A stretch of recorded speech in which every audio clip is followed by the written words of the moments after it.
भारत माता की। भारत माता की। धर्म, अध्यात्म और क्रांति का नगरी गोरखपुर का देवतुल्य लोगन के हम प्रणाम करत बानी।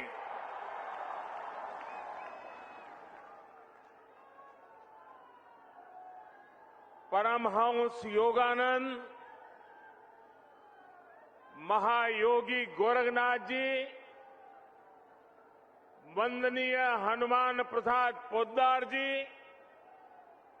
और महाबलिदानी पंडित राम प्रसाद बिस्मल का ई पावन धरती का कोटि कोटि नमन।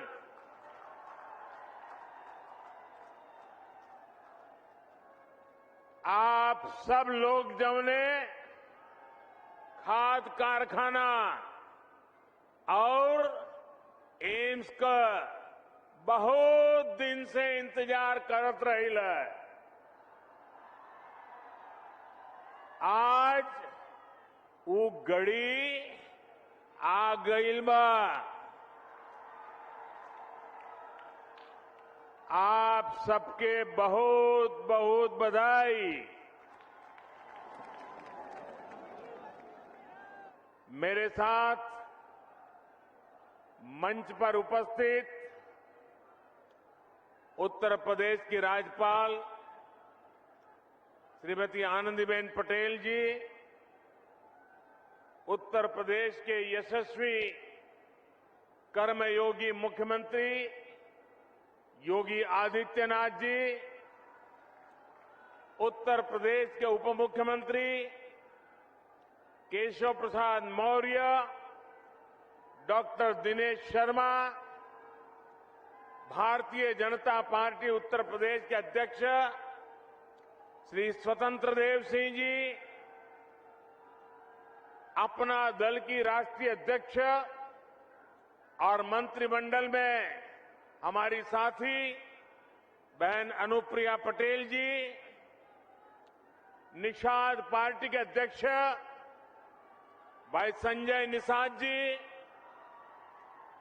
मंत्रिमंडल में मेरे सहयोगी श्री पंकज चौधरी जी, उत्तर प्रदेश सरकार के मंत्री श्री जय प्रताप सिंह जी, श्री सूर्य प्रताप शाही जी, श्री दारा सिंह चौहान जी, स्वामी प्रसाद मौर्य जी, उपेंद्र तिवारी जी, सतीश द्विवेदी जी, जयप्रकाश निषाद जी, राम चौहान जी, आनंद स्वरूप शुक्ला जी, संसद में मेरे साथीगण, यूपी विधानसभा और विधान परिषद के सदस्यगण और विशाल संख्या में हमें आशीर्वाद देने के लिए आए हुए मेरे प्यारे भाइयों और बहनों,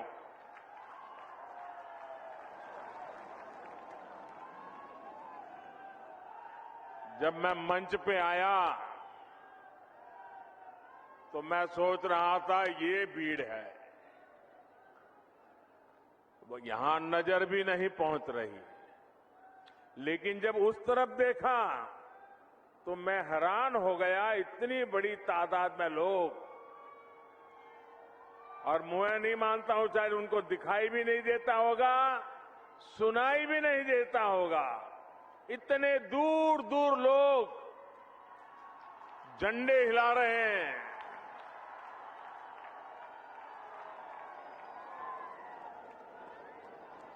ये आपका प्यार, ये आपके आशीर्वाद हमें आपके लिए दिन रात काम करने की प्रेरणा देते हैं, ऊर्जा देते हैं, ताकत देते हैं। 5 साल पहले मैं यहां एम्स और खाद कारखाने का शिलान्यास करने आया था। आज इन दोनों का एक साथ लोकार्पण करने का सौभाग्य भी आपने मुझे ही दिया है।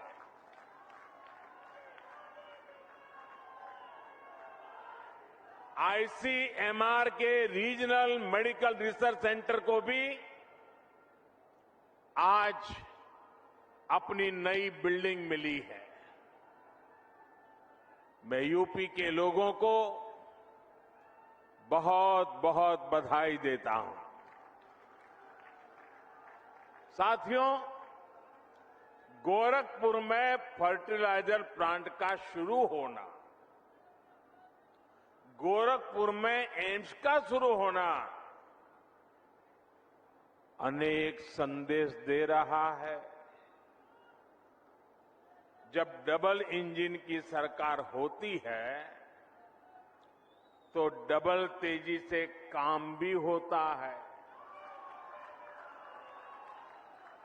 जब नेक नियत से काम होता है तो आपदाएं भी अवरोध नहीं बन पाती। जब गरीब, शोषित, वंचित की चिंता करने वाली सरकार होती है तो वो परिश्रम भी करती है, परिणाम भी ला करके दिखाती है। गोरखपुर में आज हो रहा आयोजन इस बात का भी सबूत है कि नया भारत जब ठान लेता है तो इसके लिए कुछ भी असंभव नहीं है। साथियों, जब 2014 में आपने मुझे सेवा का अवसर दिया था तो उस समय देश में फर्टिलाइजर सेक्टर बहुत बुरी स्थिति में था। देश के कई बड़े बड़े खाद कारखाने बरसों से बंद पड़े थे और विदेशों से आयात लगातार बढ़ता जा रहा था। एक बड़ी दिक्कत ये भी थी कि जो खाद उपलब्ध थी उसका इस्तेमाल चोरी छिपे खेती के अलावा और भी कामों में गुपचुप चला जाता था। इसलिए देश भर में यूरिया की किल्लत तब सुर्खियों में रहा करती थी। किसानों को खाद के लिए लाठी गोली तक खानी पड़ती थी। ऐसी स्थिति से देश को निकालने के लिए ही हम एक नए संकल्प के साथ आगे बढ़े। हमने 3 सूत्रों पर एक साथ काम करना शुरू किया। एक, हमने यूरिया का गलत इस्तेमाल रोका। यूरिया की 100% नीम कोटिंग की। दूसरा, हमने करोड़ों किसानों को सॉयल हेल्थ कार्ड दिए ताकि उन्हें पता चल सके कि उनके खेत को किस तरह की खाद की जरूरत है। और तीसरा, हमने यूरिया के उत्पादन को बढ़ाने पर जोर दिया। बंद पड़े फर्टिलाइजर प्लांट्स को फिर से खोलने पर हमने ताकत लगाई।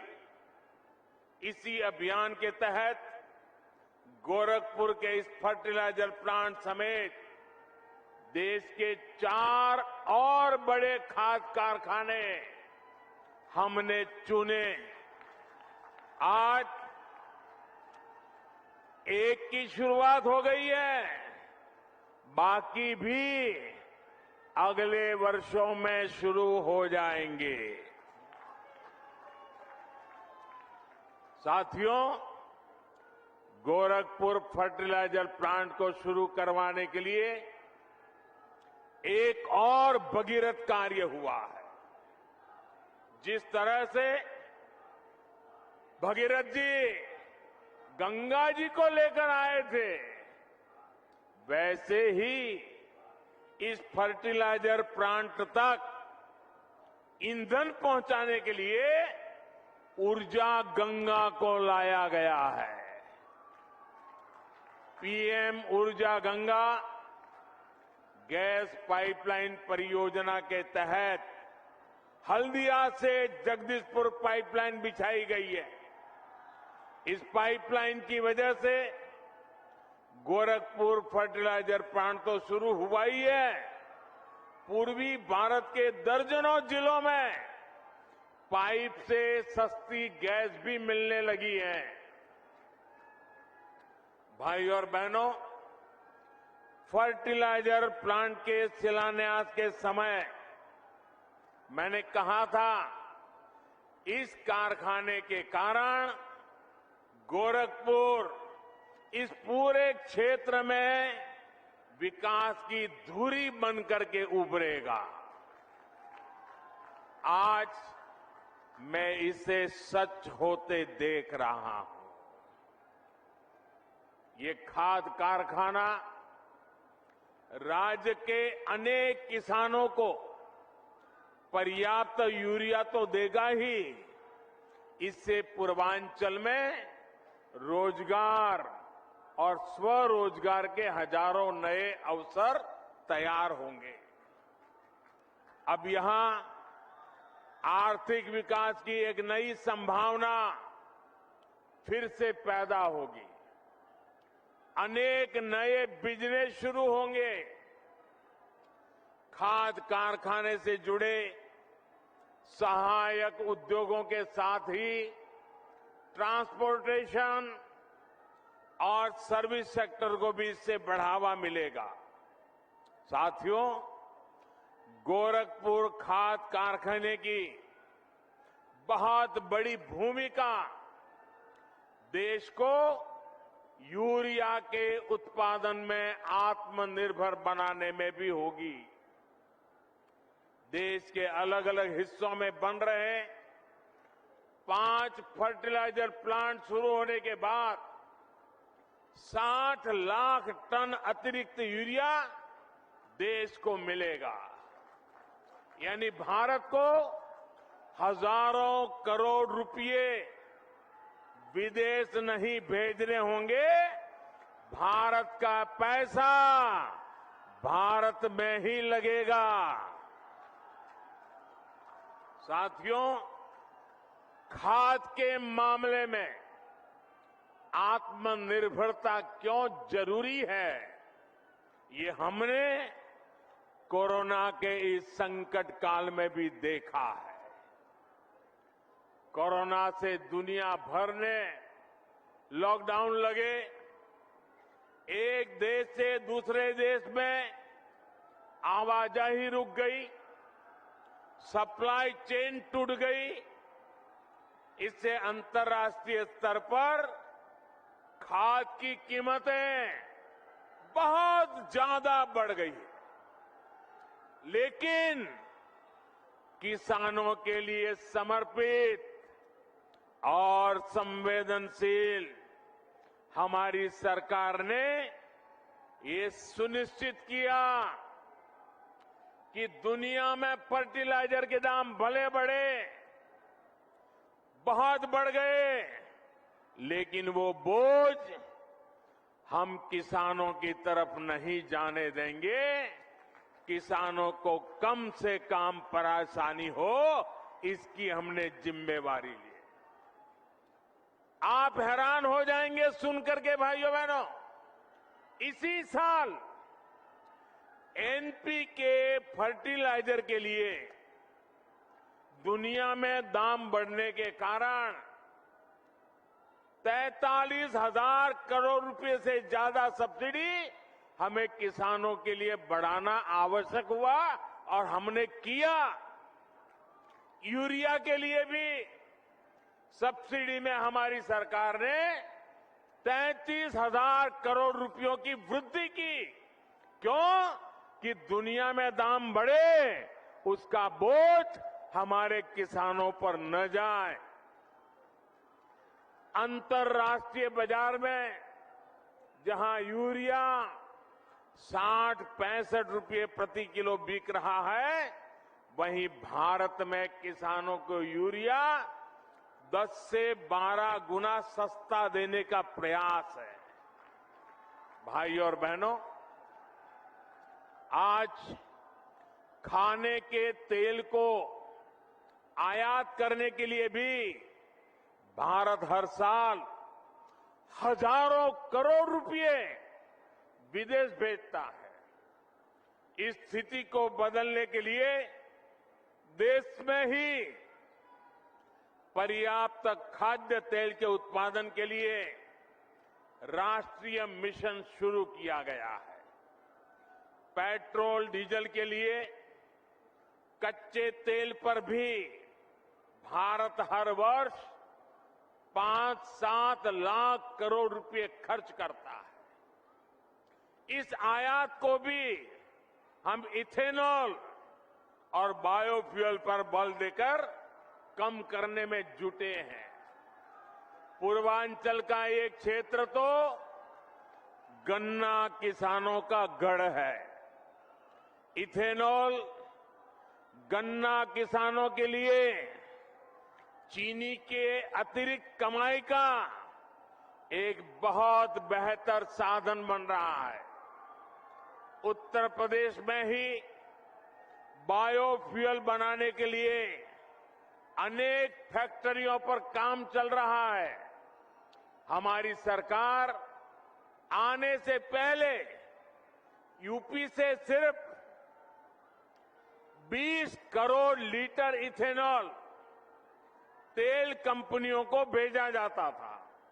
आज करीब करीब 100 करोड़ लीटर इथेनॉल अकेले उत्तर प्रदेश के किसान भारत की तेल कंपनियों को भेज रहे हैं। पहले खाड़ी का तेल आता था, अब झाड़ी का भी तेल आने लगा है। मैं आज योगी जी सरकार की इस बात के लिए सराहना करूंगा कि उन्होंने गन्ना किसानों के लिए बीते सालों में अभूतपूर्व काम किया है। गन्ना किसानों के लिए लाभकारी मूल्य हाल में 350 रुपये तक बढ़ाया है। पहले की 2 सरकारों 10 साल में जितना भुगतान गन्ना किसानों को किया था, लगभग उतना योगी जी की सरकार ने अपने 4.5 साल में किया है। भाइयों और बहनों, सही विकास वही होता है जिसका लाभ सब तक पहुंचे, जो विकास संतुलित हो, जो सबके लिए हितकारी हो। और ये बात वही समझ सकता है जो संवेदनशील हो, जिसे गरीबों की चिंता हो। लंबे समय से गोरखपुर सहित ये बहुत बड़ा क्षेत्र सिर्फ एक मेडिकल कॉलेज के भरोसे चल रहा था। यहां के गरीब और मध्यम वर्गीय परिवार को इलाज के लिए बनारस या लखनऊ जाना पड़ता था। 5 साल पहले तक दिमागी बुखार की इस क्षेत्र में क्या स्थिति थी, ये मुझसे ज्यादा आप लोग जानते हैं।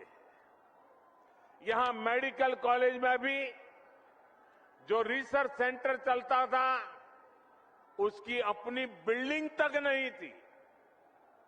भाई और बहनों, आपने जब हमें सेवा का अवसर दिया तो यहां एम्स में भी आपने देखा इतना बड़ा एम्स बन गया। इतना ही नहीं, रिसर्च सेंटर की अपनी बिल्डिंग भी तैयार है। जब मैं एम्स का शिलान्यास करने आया था तब भी मैंने कहा था कि हम दिमागी बुखार से इस क्षेत्र को राहत दिलाने के लिए पूरी मेहनत करेंगे। हमने दिमागी बुखार फैलाने की वजह को दूर करने पर भी काम किया और इसके उपचार भी। आज वो मेहनत जमीन पर दिख रही है। आज गोरखपुर और बस्ती डिवीजन के 7 जिलों में दिमागी बुखार के मामले लगभग 90% तक कम हो चुके हैं। जो बच्चे बीमार होते भी हैं, उनमें से ज्यादा का जीवन बचा पाने में हमें सफलता मिल रही है। योगी सरकार ने इस क्षेत्र में जो काम किया है, उसकी चर्चा अब अंतर्राष्ट्रीय स्तर पर भी हो रही है।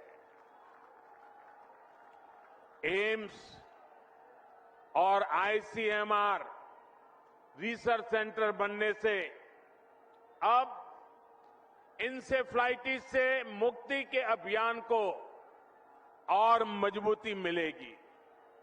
इससे दूसरी संक्रामक बीमारियां, महामारियों के बीच उसके बचाव में भी यूपी को बहुत मदद मिलेगी। भाइयों और बहनों, किसी भी देश को आगे बढ़ने के लिए बहुत आवश्यक है कि उसकी स्वास्थ्य सेवाएं सस्ती हो, सर्वसुलभ हो, सबकी पहुंच में हो। वरना मैंने भी इलाज के लोगों को एक शहर से दूसरे शहर तक चक्कर लगाते, अपनी जमीन गिरवी रखते, दूसरों से पैसों की उधारी लेते हमने भी बहुत देखा है। मैं देश के हर गरीब, दलित, पीड़ित, शोषित, वंचित, चाहे वो किसी भी वर्ग का हो, किसी भी क्षेत्र में रहता हो, इस स्थिति से बाहर निकालने के लिए जी जान से जुटा हूं। पहले सोचा जाता था कि एम्स जैसे बड़े मेडिकल संस्थान बड़े शहरों के लिए होते हैं, जबकि हमारी सरकार अच्छे से अच्छे इलाज को, बड़े से बड़े अस्पताल को देश के दूर सुदूर क्षेत्रों तक ले जा रही है। आप कल्पना कर सकते हैं, आजादी के बाद से इस सदी की शुरुआत तक देश में सिर्फ एक एम्स था, एक। अटल जी ने 6 और एम्स स्वीकृत किए थे अपने कालखंड में। बीते 7 वर्षों में 16 नए एम्स बनाने पर देश भर में काम चल रहा है। हमारा लक्ष्य ये है कि देश के हर जिले में कम से कम एक मेडिकल कॉलेज जरूर हो। मुझे खुशी है कि यहां यूपी में भी अनेक जिलों में मेडिकल कॉलेज का काम तेजी से आगे बढ़ रहा है। और अभी योगी जी पूरा वर्णन कर रहे थे कहां मेडिकल कॉलेज का काम हुआ है।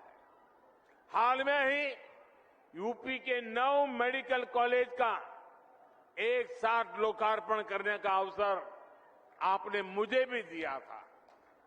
स्वास्थ्य को दी जा रही सर्वोच्च प्राथमिकता का ही नतीजा है कि यूपी लगभग 17 करोड़ टीके के पड़ाव पर पहुंच रहा है।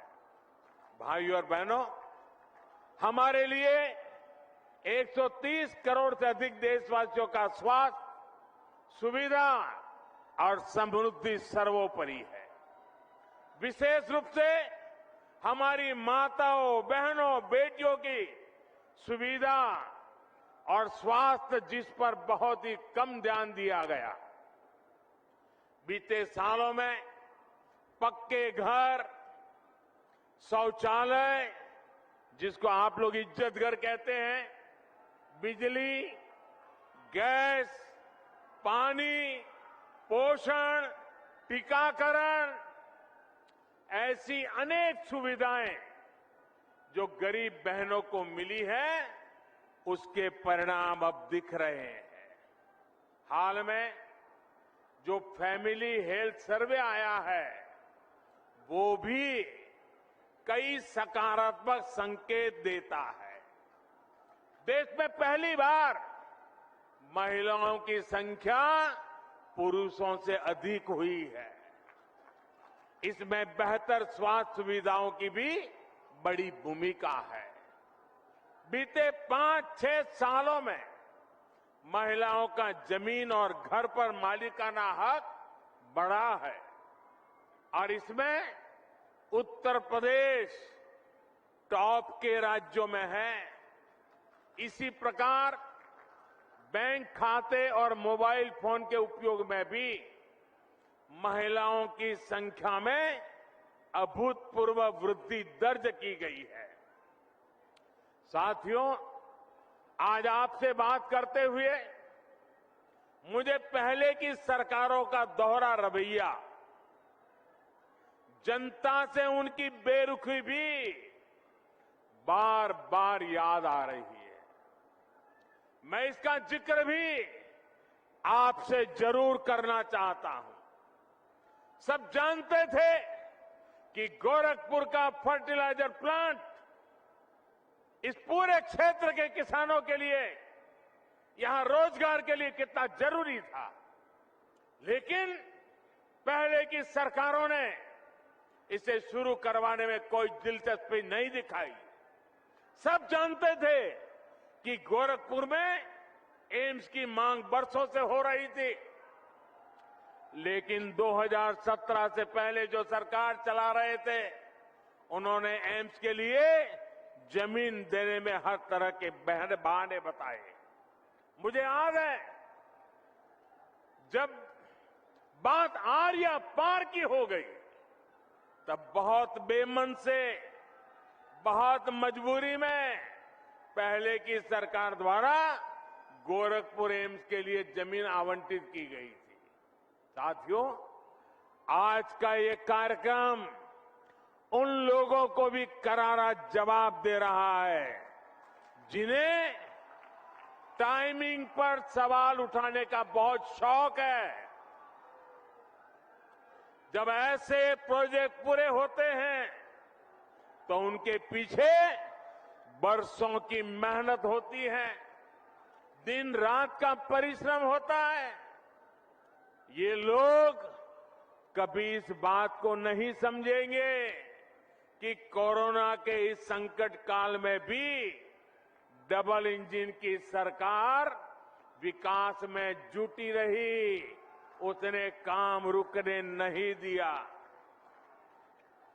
मेरे प्यारे भाइयों बहनों, लोहिया जी, जयप्रकाश नारायण जी के आदर्शों को, इन महापुरुषों के अनुशासन को ये लोग कब से छोड़ चुके हैं।